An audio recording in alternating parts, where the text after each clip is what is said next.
Angela, thank you. I came today just to observe. I got involved in this issue back in my first term in Congress when we were debating on the floor of the House sentencing disparities.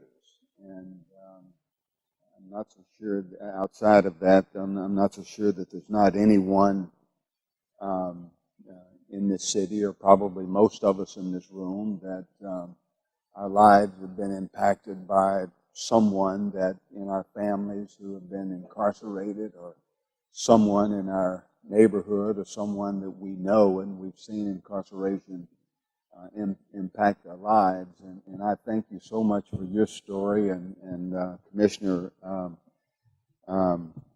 Carrick. It was interesting kind of hearing his perspective. But you know, I can't tell you how many times I've picked up the phone and used what little credibility I might have to say to a McDonald's franchisee, or someone who owns a construction company, or whatever the case might be, call them and say, hey, I've been working with this young man, I've been working with this young lady for the last 2 or 3 years, I know them, would you hire them?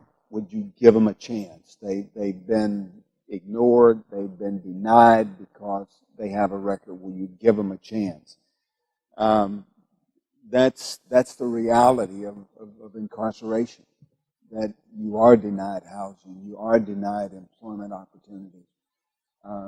You do miss funerals, you do miss weddings, you do miss commencements, but we all come to the table for whatever reason surrounding this issue. But I'm going to share with you, with this $20 bill, what drives me to do this.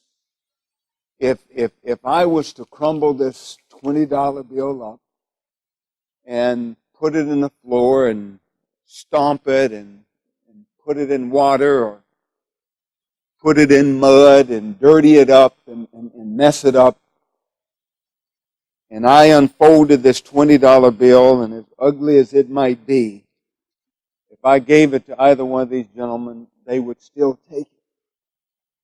And the reason they would take it is because, regardless of how it looks, it still has value.